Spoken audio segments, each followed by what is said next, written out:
Assalamualaikum warahmatullahi taala wabarakatuh. Alhamdulillah rabbil alamin. Assalatu wassalamu ala asyrafil anbiya'i wal mursalin sayyidina maulana Muhammadin wa ala alihi washabihi ajma'in, amma ba'du. Alhamdulillah, kita kembali dapat bertemu dalam perkuliahan hari ini, yaitu perkuliahan Qawaid al-Imla wal Khat yang diampu oleh Bapak Ahmad Zaki MPD. Baiklah, kami dari kelompok 14. Perkenalkan, nama saya Ahmad Rifki Nadir dan teman saya. Perkenalkan, nama saya Nurul Hafizah. Akan mempresentasikan hasil makalah kami, yaitu pelajaran ke-19 tentang tanda kurung dan tanda petik atau al-qausan dan alamat at-tansis. Nah, di sini ada teks tentang Ibnu Jarir at-Tabari. Saya harap agar kawan-kawan memperhatikan video ini dan akan saya tampilkan teksnya.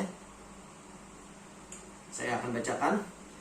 Wa Abu Ja'far Muhammad bin Jarir at-Tabari ulida fi qaryatin tusamma Amul fi shimali Iran sanata 240 min al-hijrah. Aifa inna qawmihi annahu yuhibbul ilma kathiran fashajja'ahu abuhu 'ala ar-rihlati was-safari fi talabihi hatta hasala min al-'ilmi 'ala qadrin kabirin wa huwa saghir. Qala an nafsihi hafidhtul Qur'an wa li 7 sinin wa sallaitu bin nas wa ana 8 sinin wa katabtul hadith wa ana 9 sinin. Rahala ila ar-Ray baldatum baina Afghanistan wa Iran fa akhadha al-'uluma an 'ulama'iha thumma rahala ila Kufah thumma rahala ila al-Baghdad thumma ila Misr fa asbaha 'aliman mashhuran fi 'asrihi bal hatta al-an. Yang artinya, beliau adalah Abu Ja'far Muhammad bin Jarir at-Tabari, dilahirkan di desa yang bernama Amol di sebelah utara Iran pada tahun 204 Hijriah. Beliau dikenal di sisi kaumnya bahwasanya beliau adalah orang yang sangat mencintai ilmu. Maka ayah beliau menganjurkan untuk beliau berpergian dan melakukan perjalanan dalam menuntut ilmu, sehingga beliau mendapatkan ilmu sekali berorang dewasa, padahal waktu itu beliau masih kecil.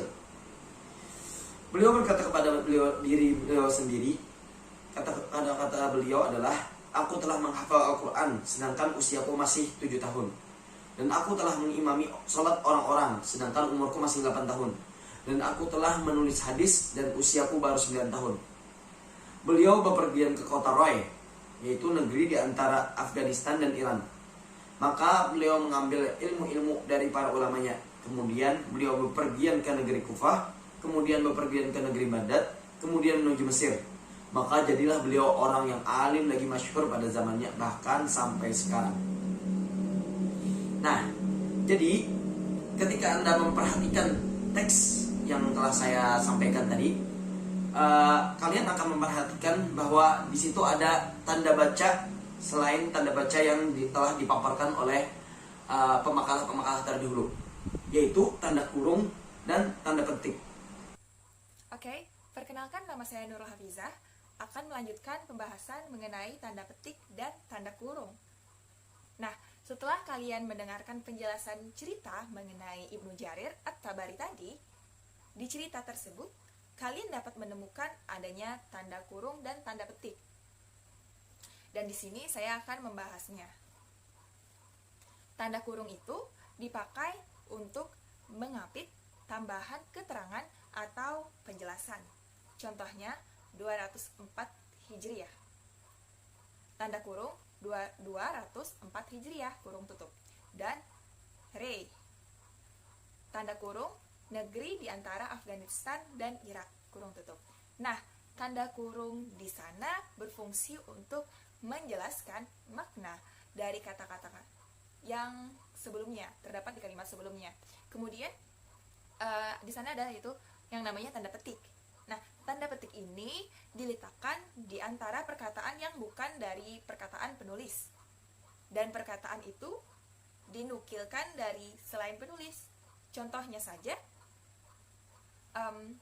berkata beliau tentang dirinya, tanda petik, aku telah menghafal Al-Quran sedangkan usiaku masih 7 tahun, tanda petik lagi. Nah, itulah tadi penjelasan mengenai tanda petik dan tanda kurung mengenai cerita yang sebelumnya. kemudian di sini saya akan mentranslatekan kaidah yang ada di buku, yaitu nomor 7 dan nomor 8. Nah, nomor 7 yaitu al-kausan. Al-kausan artinya tanda kurung. Penjelasannya diletakkan di antara dua tanda itu kalimat atau jumlah yang menjadi penjelas dan keterangan kalimat ataupun jumlah sebelumnya. Contohnya, Kisra. Dalam kurung, Kisra itu adalah Raja Persia, kurung tutup. Kemudian nomor 8, alamatut tansis, yaitu tanda petik. Nah, penjelasannya diletakkan di antara keduanya itu perkataan yang perkataannya itu bukan dari perkataan penulis, sebagai penanda bahwa itu bukan kata dari penulis. Contohnya begini, Allah Subhanahu wa Ta'ala berfirman, tanda petik kitab dalam kurung Al-Quran, kurung tutup, ini tidak ada keraguan padanya, tanda petik lagi. Nah, itu artinya Allah berfirman bahwa kitab Al-Quran ini tidak ada keraguan lagi padanya. Itu artinya perkataan dari Allah, tapi dinukilkan oleh penulis di buku itu, begitu. Nah, kemudian ada latihan. Latihan pertama, perintahnya adalah sebutkan nama tanda baca tersebut. Yang pertama ada tanda titik koma. Nah, bahasa Arabnya al-fasilatul mankutoh. Nah, kemudian yang kedua, tanda seru. Bahasa Arabnya alamatut ta'ajub. Kemudian yang ketiga ada tanda petik. Bahasa Arabnya alamatut tansis. Kemudian latihan kedua, jawab pertanyaan di bawah ini. Soal yang pertama, kapan meletakkan alamatut ta'ajub? Jawabannya digunakan untuk menunjukkan atas ta'ajubnya kepada manusia atau terkesan dan mengekspresikan diri keadaan seorang dari ta'ajubnya, perintah dan peringatan dan sebagainya. Biasanya tanda ini digunakan pada saat ingin memerintah seorang, singkatnya begitu. Kemudian soal yang kedua, kapan meletakkan al-fasilatul mankutoh? Nah, jawabannya digunakan ketika ada dua kalimat. Kalimat pertama menjadi kalimat pernyataan dan kalimat setelah tanda titik koma menjadi sebab pernyataan yang pertama, begitu. Kemudian soal yang ketiga, kapan meletakkan anuktatan? Nah, jawabannya digunakan pada kalimat pembagian atau perkataan seseorang, begitu.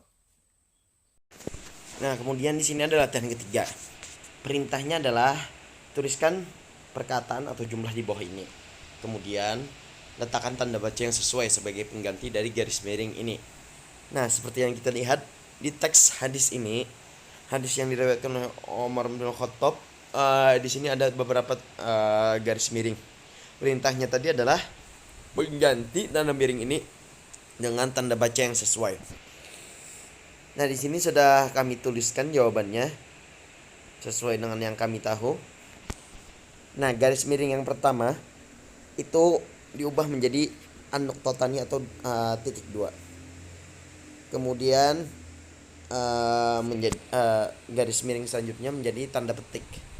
Kemudian titik 2 lagi. Kemudian selanjutnya itu banyak koma dan titik. Karena apa? Karena itu merujuk ke pembahasan dari pemakalah sebelumnya, yaitu sama juga tentang tanda baca, dan itu termasuk di sini. Nah, bisa Anda lihat sendiri. Dan diakhiri dengan tanda petik karena menyelesaikan dari tanda petik yang pertama.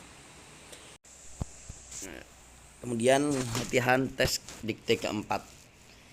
Al-waladuz zakiyu zara ahadul khulafa'il abbasiyyin waziran lahu kana maridan wa kana lihadzal waziru waladan zakiyan istaqbala al-khalifatu مرحبا ومحييا.